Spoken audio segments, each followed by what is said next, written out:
السلام عليكم ورحمة الله تعالى وبركاته. أعوذ بالله من الشيطان الرجيم. بسم الله الرحمن الرحيم. الحمد لله رب العالمين، والصلاة والسلام على أشرف الأنبياء والمرسلين سيدنا محمد وعلى آله وصحبه أجمعين. اللهم رب اشرح لي صدري ويسر لي أمري واحلل عقدة من لساني يفقه قولي، ولا حول ولا قوة إلا بالله العلي العظيم.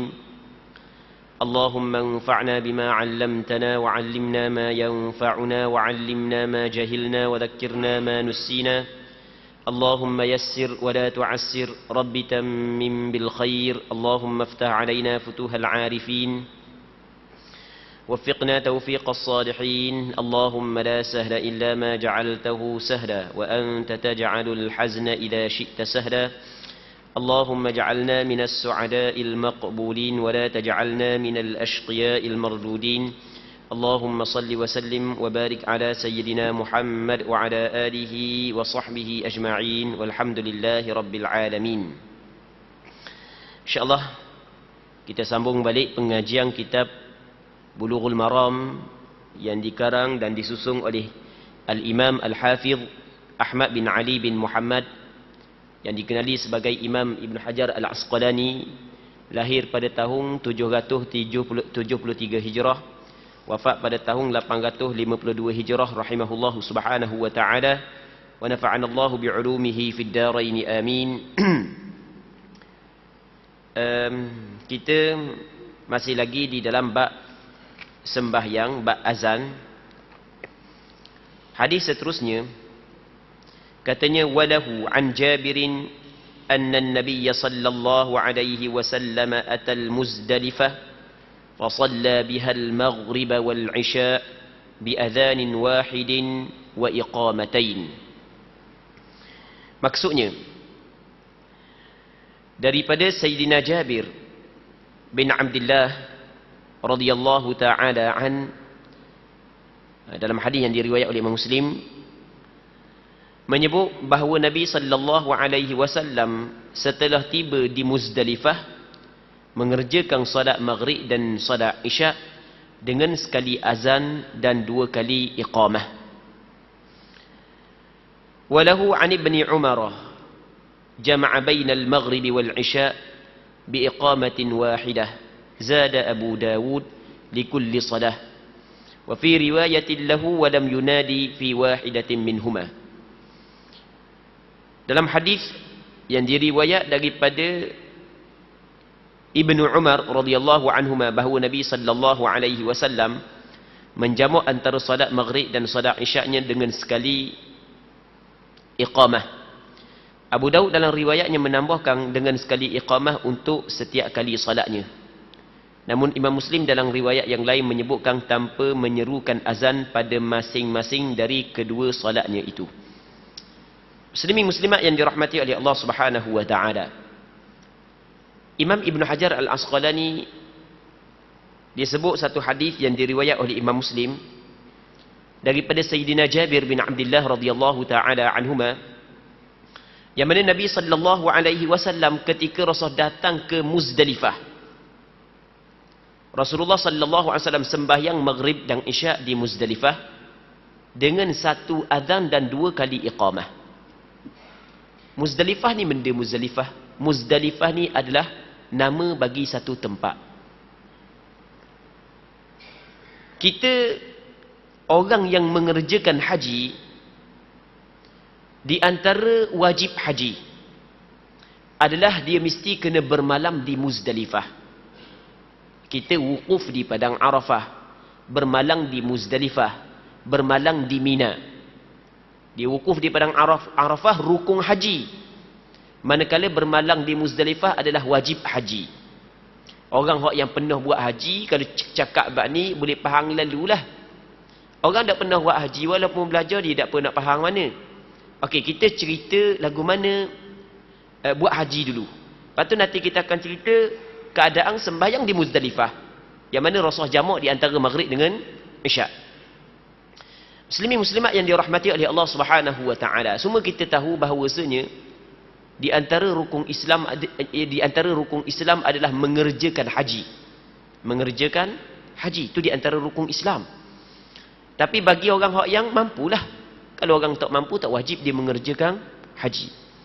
Jadi mampu sekarang ni ada PT lah. Boleh naik kapal terbang apa sekali gagah, boleh jalan pergi mari. Jadi ada PT pula, wajib dia buat haji.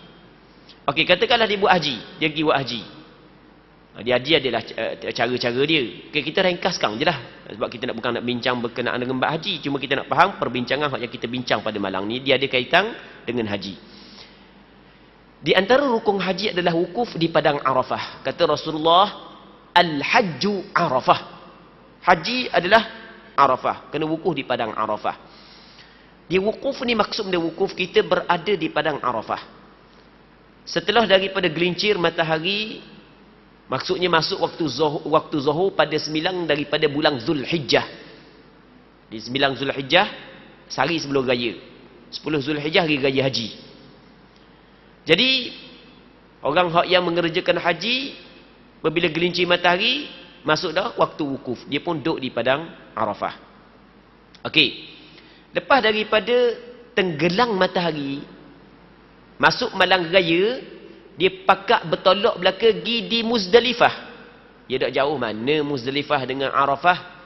Tapi oleh kerana orang ramai, benda yang tak jauh pun jadi jauh, maksudnya lambat nak sampai lah. Orang ramai kan jalan sesok sekali berapa juta orang.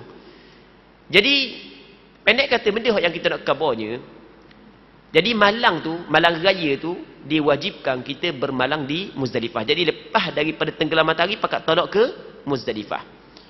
Di Rasulullah, ketika Rasulullah melakukan ataupun mengerjakan Hajjatul Wada', Rasulullah melakukan sembahyang jamak. Jamak takdim ketika Rasulullah duduk di padang Arafah, buat zuhur dengan asar dalam waktu zuhur. Manakala maghrib dengan isyak buat jamak takhir di Muzdalifah. Okey, hak tu hak yang disunatkan. Hak tu hak asal, hak yang Nabi sallallahu alaihi wasallam buat. Jadi ketika Rasul bertolak ke Muzdalifah, Muzdalifah ni nama satu tempat. Jadi sampai di Muzdalifah, Rasul jamak di antara maghrib dan isyak, jamak takhir. Sembahyang jamak di antara maghrib dengan isyak. Yang mana di dalam sembahyang jamak tersebut, Bilal bin Rabah radhiyallahu taala an bang sekali, koma 2 kali. Ini dalam hadis yang diriwayat daripada Sayyidina Jabir bin Abdullah. Maksudnya tukar bang Rasulullah, dia bang sekali, koma 2 kali. Jadi sebelum daripada sembahyang jamak tu bang dulu. Bang macam biasa tu bang. Bang takut kita tanya pula, dah bang wan ni. Bang macam biasa lah. Bang macam biasa. Baik. Tak ada masjid pun. Bang ni bukan sunat masjid. Sunat ketika seorang ingin mengerjakan sembahyang fardu. Sama ada mu sembahyang di masjid ke ataupun sembahyang di tempat lain, sama je. Dah speka-speka tak ada. Tidak disyaratkan speka. Kadang-kadang kita ni terkesan dengan keadaan orang kita buat sekarang kan. Jadi kalau buat lain daripada orang buat, jadi pelik. Dia bang tak akan speka. Orang cakap lalu, pelik dia bang tak akan speka. Dia sebenarnya bukanlah syarat. Pakai speka tu tidak disyaratkan. Baik. Jadi tukang bang Rasulullah, dia bang sekali untuk 2 sembahyang. Lepas tu qomat untuk setiap satu sembahyang.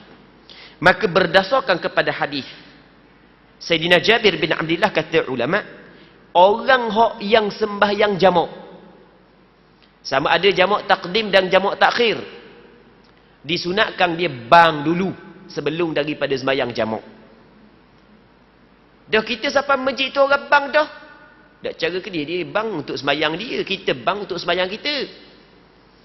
Dah kita sampai masjid tu dalam pukul 3. Lama dah orang bang zuhur tadi tau. Kita bang lah. Tapi bang jangan pakai speka. Bang kita sudahlah. Bang untuk buat-buat kita sudahlah. Cakap kita gitulah. Jadi bang dulu sekali.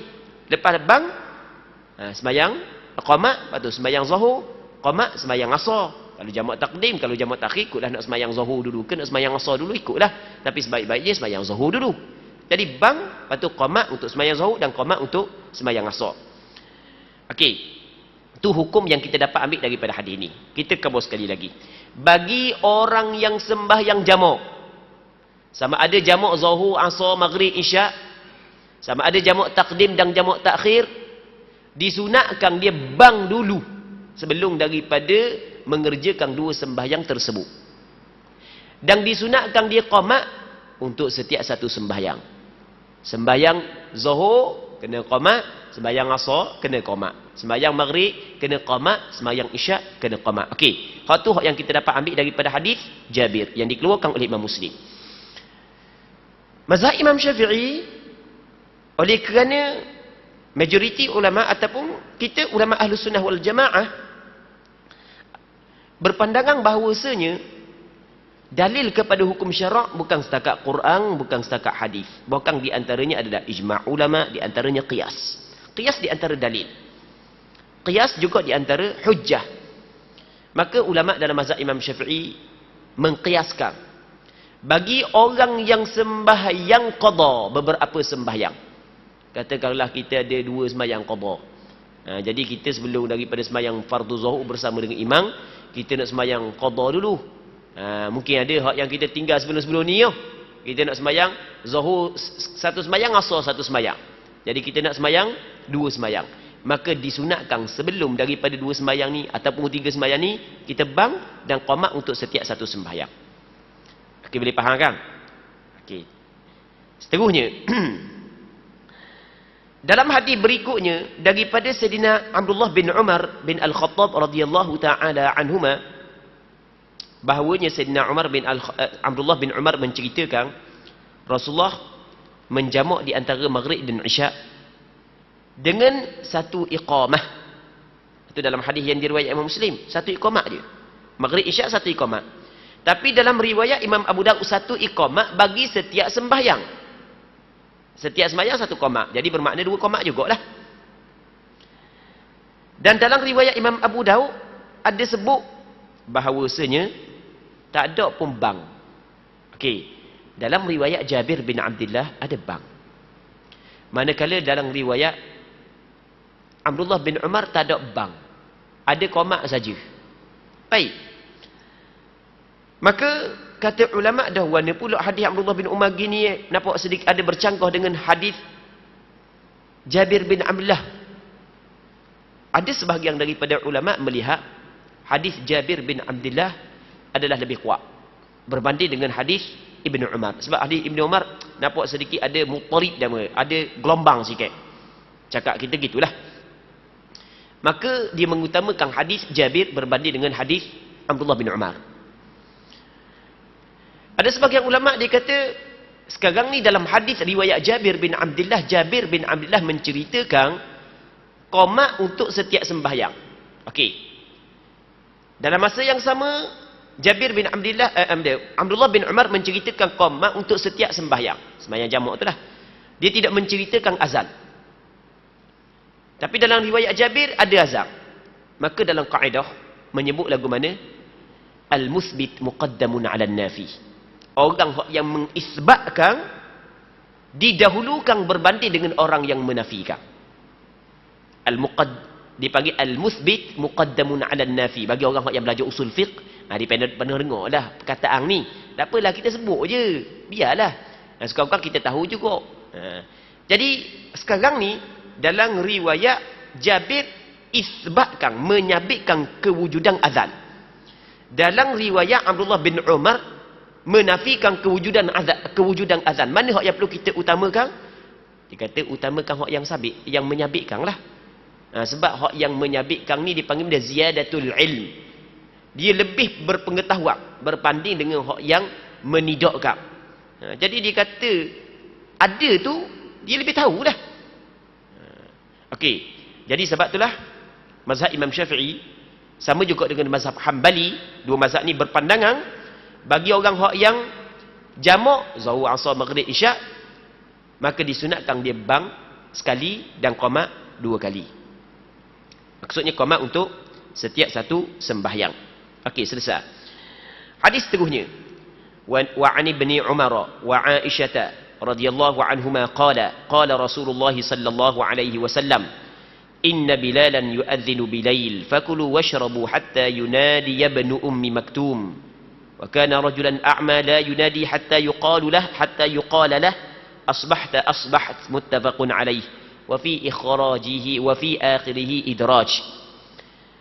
Daripada Abdullah bin Umar bin Al-Khattab dan Aisyah radhiyallahu taala anhum, mereka menceritakan bahawasanya, keduanya menceritakan bahawasanya Rasulullah sallallahu alaihi wasallam pernah bersabda,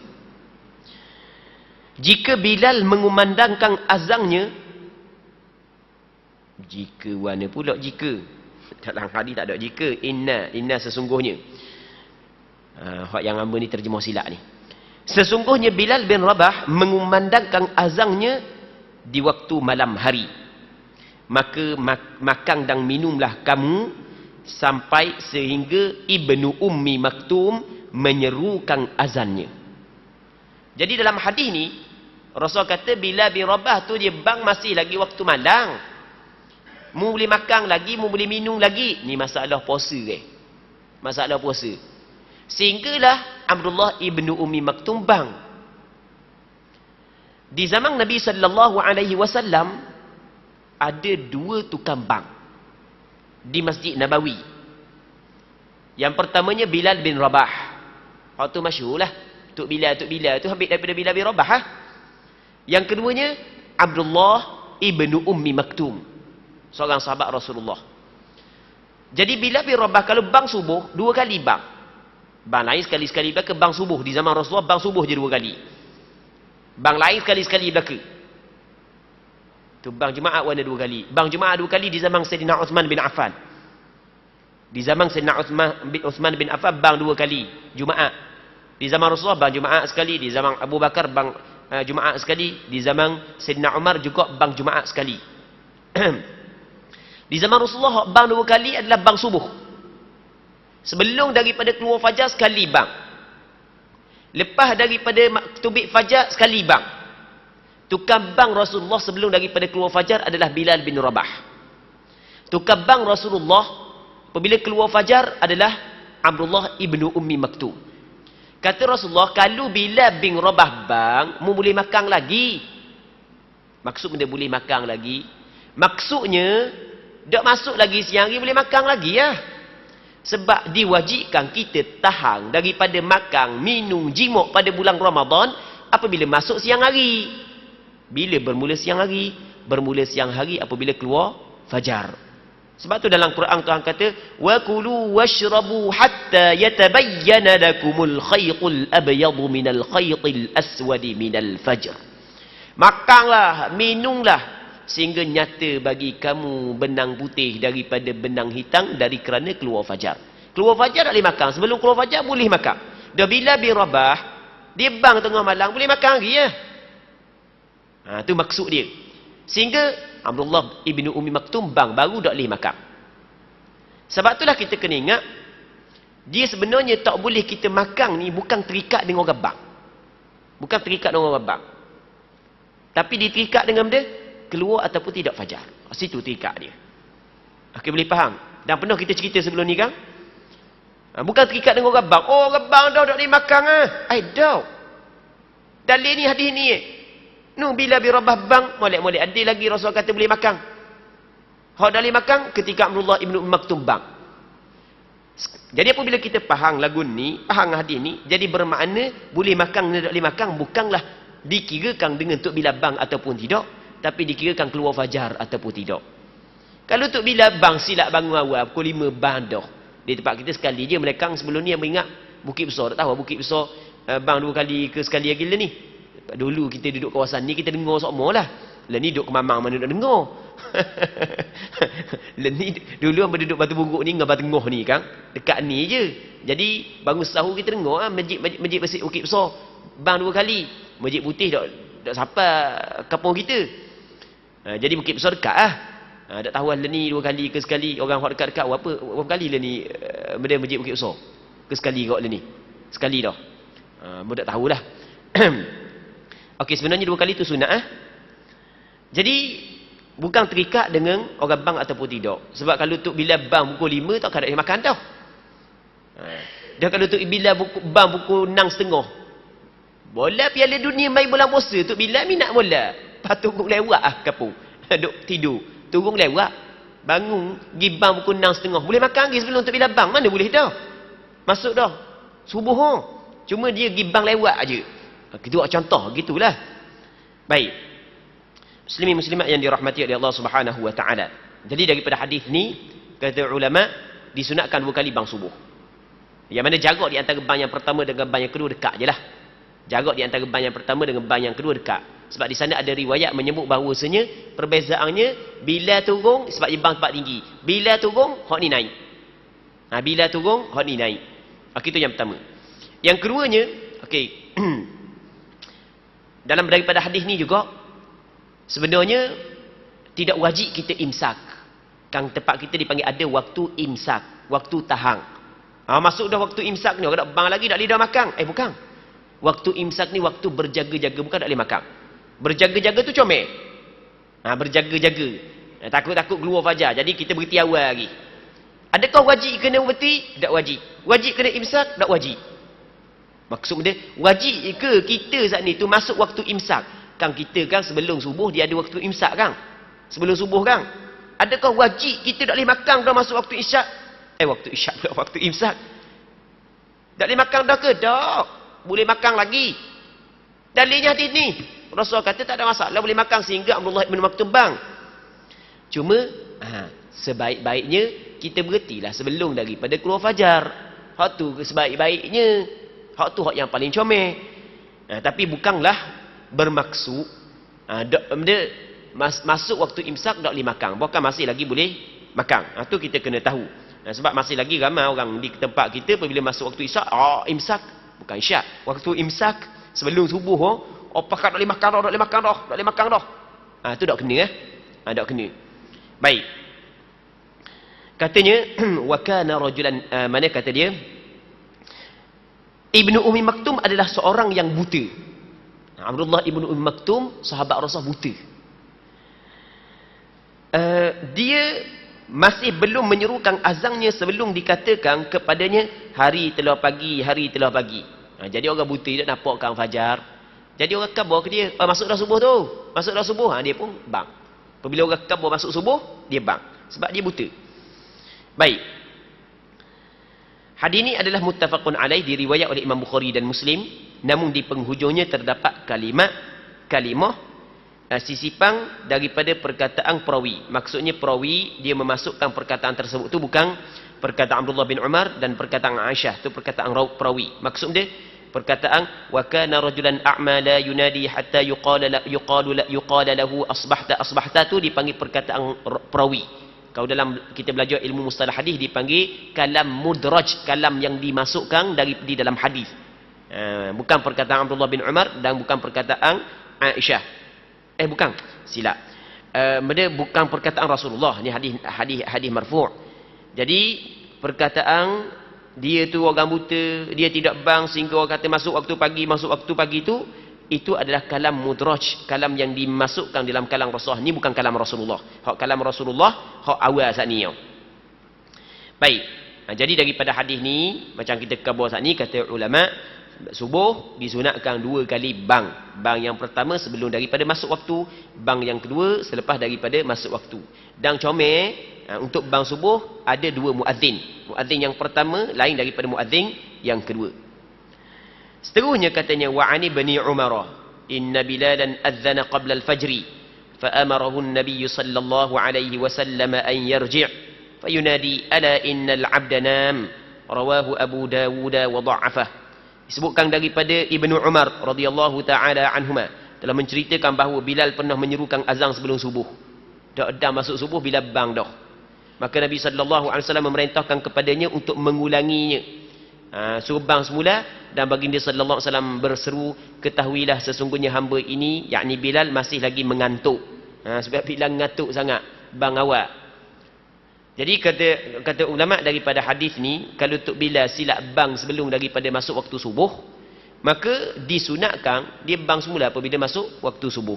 Dan khabar orang kalau bulan puasa tu, minta maaf subuh dah masuk lagi takut orang saat ni tu sembahyang subuh dah. Jadi kalau silap gitu kan, takut orang sembahyang, oh subuh dah, tak bila bang kita sembahyang, tambah-tambah orang puan bayang awal. Baik. Cuma hadis ni ini adalah hadis dhaif. Hadis ini adalah hadis dhaif bercanggah dengan hadis yang sebelum daripada ni. Yang mana hadis yang sahih yang diriwayat oleh Imam Bukhari dan Muslim, Bilal bin Rabah memang bang sebelum daripada subuh. Jadi hadis tadi itu bukanlah hadis sahih. Hadis ini dihukum Imam Abu Daud menilai sebagai hadis dhaif. Muslimin muslimat yang dirahmati oleh Allah Subhanahu wa taala. Cuma walaupun hadis tadi hadis dhaif, oleh kerana asal apabila masuk waktu sembahyang disunatkan kita bang, bila tu salah bang sebelum daripada masuk waktu, maka disunatkan diulang balik bang dia sebelum masuk waktu. Dan sunatkan berapa orang kena kebah. Pukul 4 bahan bang sodoh. Dan ni asal pukul 4 apa? Pak bahan bang sodoh. Dia tengok sidak tengok jam apa herah. Dia tengok jam apa nu? Pagi tadi lagi yo. Pukul 4 setengah pagi tadi lagi yo. Oh, tengok betul-betul waktu masuk orang masuk dah bang dia kata dianya. Dia pun bang dak sekarang. Tengok lah, dak masuk lagi baru kopak. Tengok jam apuhnya kocok-kocok juga. Oh, apuh dak sekarang. Bang sebelum daripada waktu. Okey, khabar mula. Oi, minta maaf weh. Minta maaf weh. Silap bang sebelum masuk waktu. Oh, aba dak persihat mana malam hari ni Okey, itulah. Lepas tu nanti masuk waktu bang semula. Katanya hadis terusnya. وعن أبي سعيد الخدري رضي الله عنه قال قال رسول الله صلى الله عليه وسلم إذا سمعتم النداء فقولوا مثل ما يقول المؤذن متفق عليه. Artinya telah menceritakan daripada Abi Sa'id Al-Khudri radhiyallahu taala anhu telah menceritakan bahawa Rasulullah sallallahu alaihi wasallam pernah bersabda, apabila mendengar suara azan, apabila kamu mendengar suara azan, maka ucapkanlah pula kalimah yang diucapkan oleh muazzin. Hadis ini muttafaqun alaih, riwayat Bukhari dan Muslim. Nanti kita bincang panjang lebar sikit berkenaan dengan hadis ni. Kata Rasulullah lagu mana? Apabila mu dengar rabang, mu kena kata sebagaimana dia kata. Okey, kata ulama daripada hadis ni dituntut kepada kita jawab bang. Dituntut kepada kita benda jawab bang. Apakah hukum jawab bang? Majoriti ulama mengatakan hukum dia adalah disunatkan. Sunat jawab bang. Tak wajib. Apa kata tak wajib? Sebab di sana ada hadis yang mana Rasulullah pernah ketika ada bila birabah bang, Rasul tak jawab. Rasul jawab dengan perkataan yang lain. Jadi hukum jawab bang adalah disunatkan. Dapat pahala.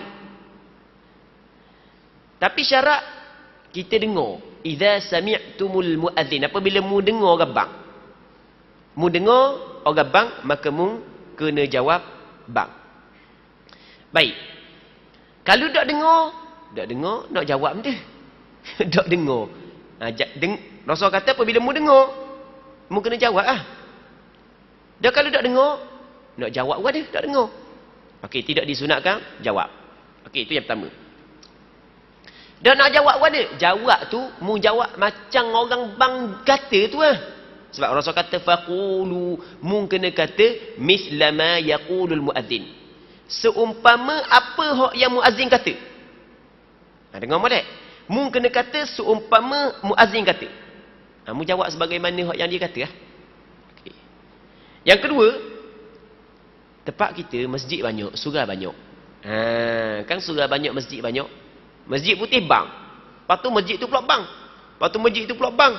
Dekat-dekat pula kita dengar belaka. Subuh tu Allahu Rabbi riuh. Dengar situ bang, sini bang. Suka je dengar syiar Islam saat ni tu zahir. Tapi hak dak sembahyang tetap dak sembahyang. Bang keliling hak dak sembahyang subuh tetap dak sembahyang. Tu musibah. Memang musibah yang cukup besar. Orang bang kata gawa, dia tidur galik tidur. Dah sepatutnya bisi bang orang ni bang. Biar kau ada perasaan sikit dalam hati, orang duk ajak kita untuk buat baik, bangun kau sembahyang. Baik. Jadi soalannya, ketika mana orang bang banyak kali, adakah sunat kita jawab setiap kali kita dengar orang bang? Kata ulama, secara zahir daripada hadis ni, setiap kali kita dengar orang bang, sunat kita jawab. Dengar masjid putih bang, jawab. Lepas tu masjid ni pula bang, jawab. Lepas tu masjid itu, sebab Rasul kata, idza sami'tumul muadzin, apabila mu dengar orang bang. Rasul kata apabila mu dengar orang bang secara umum, apabila kita dengar 8 kali sunat jawab. Cuma kata ulama, hak yang paling afdal adalah hak yang kali pertama. Hak paling afdal kali pertama, kali kedua sunat, kali ketiga sunat, kali keempat sunat, kali kelima sunat. Sunat belaka. Okey. Satu. Berapa dah? 2. Yang ketiga. Daripada hadis ni mung kena kata seumpama apa hak yang dikata oleh muazzin.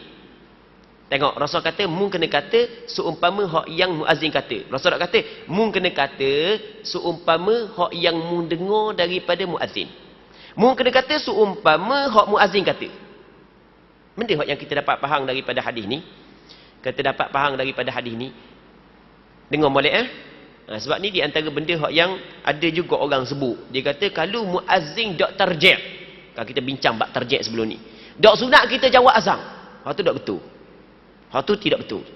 Kita ulang sekali lagi Di sana ada orang kata kalau tok bila dak tarjih. Lagu mana tarjih? Baru ni kita bincang. Tarjih ni dia mengucap 2 kalimah syahadah secara perlahan sebelum daripada dia mengucap 2 kalimah syahadah secara nyaring. Asyhadu an la ilaha illallah, asyhadu an la ilaha illallah, asyhadu anna Muhammadar Rasulullah, asyhadu anna Muhammadar Rasulullah. Lepas tu asyhadu an la ilaha illallah, asyhadu an la ilaha illallah. Kan gitu kan? Itu dipanggil tarjih. Jadi ada orang kata kalau tok bila dak tarjih, kita orang hak yang dengar ni dak sunat jawab. Sunat jawab ketika tok bila tarjih.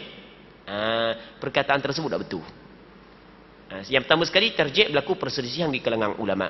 Sebagian ulama mengatakan sunat. Mazhab Imam Syafi'i sunat, tapi namun di sana ada sebagian ulama yang lain mengatakan tidak disunatkan tarjih. Tu kita bincang dah sebelum ni. Hadis ni secara zahirnya tok bila tarjih ke dak tarjih ke sunat mu jawab azan.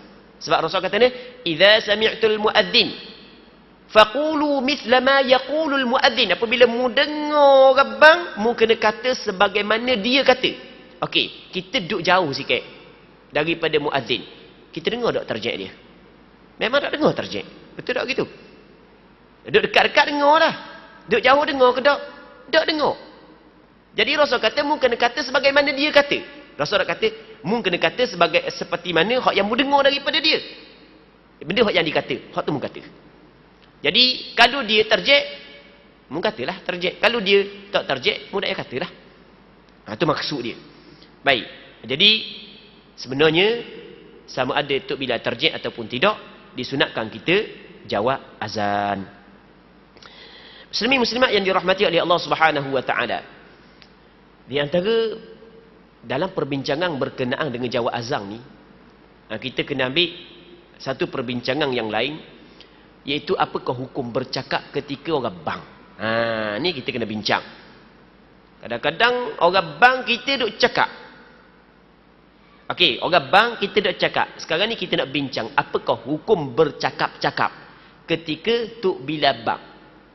Ada orang kata kalau orang cakap masa tuk bila bang, nanti nak mati tu tak boleh nak kata la ilaha illallah.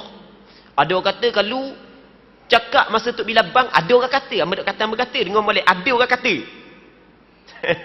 Ada orang kata kalau cakap tuk bila bang, nanti mati tu jenazah jadi berak lah macam-macam. Tak nak mengucap lah macam-macam.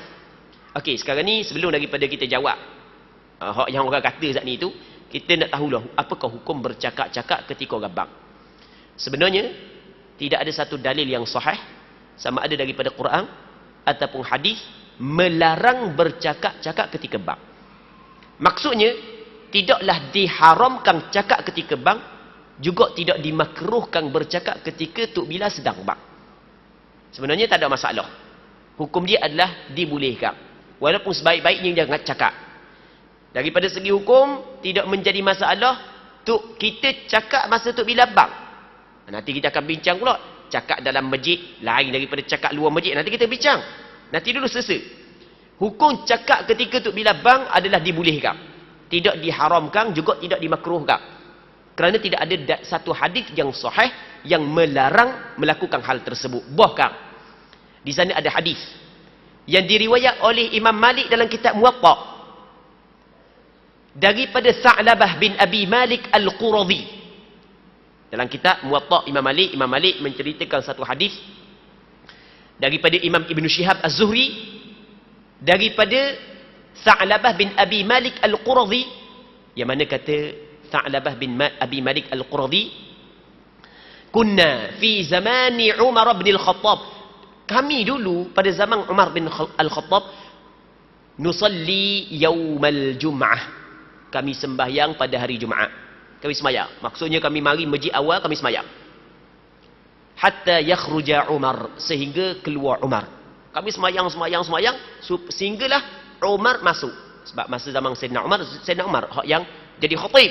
Sayyidina Umar hak yang berkhutbah. Sayyidina Umar hak yang jadi imam. Hatta yakhruja Umar. Sehingga Sayyidina Umar keluar. Fa idza kharaja Umar, apabila Sayyidina Umar keluar, wa jalasa 'ala al-mimbar, Sayyidina Umar duduk di atas mimbar. Wa adzana al-muadhdhinun, habis tukar bang. Sayyidina Umar duduk atas mimbar, tukar bang. Qala Sa'labah, kata Sa'labah, jalasna natahaddath, kami bercakap. Maksud dia, Sa'labah nak cerita, apabila tukar bang saat itu, hak tadi semayang, duduk cakap tengah bang. Cakap tengah mana? Ketika bang. Baik. فَإِذَا سَكَتَ الْمُؤَذِّنُونَ وَقَامَ عُمَرُ يَخْطُبْ أَنْصَتْنَا فَلَمْ يَتَكَلَّمْ مِنَّا أَحَدٍ.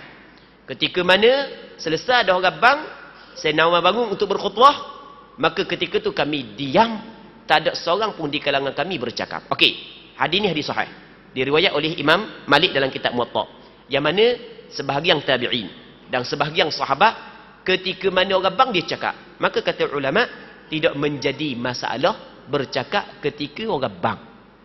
Tapi sebaik-baiknya jangan cakap. Cakap masa orang bang, hukum dia tidak haram, juga tidak makruh. Sebaik-baik, hak paling afdal adalah jangan cakap. Dalil kita kepada hadis yang diriwayat oleh Imam Malik di dalam kitab Muwatta daripada Imam Ibn Shihab Az-Zuhri daripada Sa'labah bin Abi Malik Al-Quradhi, berlaku di zaman Sayyidina Umar bin Al-Khattab. Sebahagian sahabat dan sebahagian daripada tabi'in bercakap ketika Tok Bilal sedang melaungkan azan. Okey, selesai. Yang keduanya, kita kena bincang juga bercakap dalam masjid.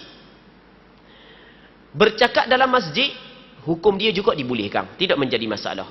Sebab sahabat pernah berbuat dalam masjid di zaman Nabi SAW. Nabi tak larang, tapi dengan syarat. Apa hak yang diucapkan, apa yang dibualkan, jangan perkara yang haram. Kalau perkara yang haram, hukum dia adalah haram. Bukan setakat dalam masjid, sama juga dua masjid. Walaupun cakap hal dunia dalam masjid, walaupun cakap hal dunia, tidak menjadi masalah. Sebab sebahagian daripada sahabat pernah bercakap hal dunia di dalam masjid. Tapi dengan syarat jangan perkara yang diharamkan. Syarat yang kedua, jangan mengganggu. Itu kena ingat. Jangan mengganggu. Kalau mengganggu, hukum dia adalah haram. Mengganggu orang, hukum dia adalah tidak dibolehkan. Usah kata cakap ngaji Quran kalau mengganggu orang, tak boleh dalam masjid. Di sana ada hadis yang diriwayat daripada Abu Dawud, yang mana satu ketika, tak silap ingat, daripada Abi Sa'id Al-Khudri, menceritakan satu ketika Rasulullah beriktikaf. Bila Rasulullah beriktikaf, Rasulullah ada bilik, maksudnya dia ada buat tabik dalam masjid, dia iktikaf. Lepas tu sahabat baca Quran dengan nyaring. Rasulullah pun selok tabik. Rasulullah kata, perlahan angkat suara. Sebab setiap di kalangan kamu bermunajat dengan Tuhannya. Janganlah sebahagian daripada kamu menyakiti sebahagian yang lain. Kalau mengganggu orang, hukum dia adalah tidak dibolehkan. Kena ingat, dalam masjid boleh cakap, tapi jangan meninggikan suara. Meninggikan suara, hukum dia adalah tidak dibolehkan. Mengganggu orang lain apa semua sekali, hak tu tidak dibolehkan. Slow-slow je cakap. Itu perlu kita kena tahu. Dan pernah di zaman Sayyidina Umar, orang tu cakap. Dua orang tu cakap kuat dalam masjid. Sayyidina Umar kata, panggil dia. Lepas tu ada orang panggil. Mu mari mana? Dia kata daripada Taif. Mujur mu puan Taif. Kalau mu ngopok Madinah, aku berdar atas belakangmu. Ini kata Sayyidina Umar, aku berdar atas belakangmu. Mu tarfa'ani saut fi masjid Rasulillah. Mu tinggikan suara dalam masjid Rasulullah. Tengok. Sayyidina Umar nak berdar belakang dia. Jadi, okey, bercakap ketika azan, hukum dia tidak menjadi masalah. Tapi kena ingat, sebaik-baiknya diam. Lepas tu jawab azan, hukum dia disunatkan. Bercakap di dalam masjid, walaupun hal dunia tidak menjadi masalah, dengan syarat ia bukan perkara yang diharamkan, dan dengan syarat ia tidak mengganggu orang lain. Itu perlu kita kena tahu. Hak yang kata kalau orang cakap tekoh orang azan dak boleh nak ucap nak kata la ilaha illallah masa nak mati ke, jenazah berat ke, kalau cakap dalam masjid amalan 40 hari tidak diterima, semuanya tak betul ke? Tidak ada satu hadis yang sahih pun yang menceritakan hal tersebut. Itu perlu kita kena tahu. Okey, habis. Kita berhenti situ dulu untuk malam ni. InsyaAllah kita akan sambung balik pada minggu-minggu yang lain. Kita berdoa kepada Allah Subhanahu Wa Taala agar pengajian kita pada malam ni diberkati oleh Allah Subhanahu Wa Taala dan sama-sama dapat mengambil manfaat. Wallahu Subhanahu Wa Taala a'la wa a'lam. Allahumma haqqiqna bittiba'i nabiyyika Muhammadin sallallahu alaihi wasallam zahiran wa batina. Allahumma ij'alna mimman yastami'una al-qawla fayattabi'una ahsanah. اللهم إنا نسألك الإخلاص في القول والعمل. اللهم بارك لنا في مجالسنا. اللهم بارك لنا في مجلسنا هذا. اللهم بارك لنا في مجلسنا هذا. بارك لنا في مجلسنا هذا. اللهم إنا نسألك الهدى والتقى والعفاف والغنى. وصلى الله وسلم وبارك على سيدنا محمد وعلى آله وصحبه أجمعين والحمد لله.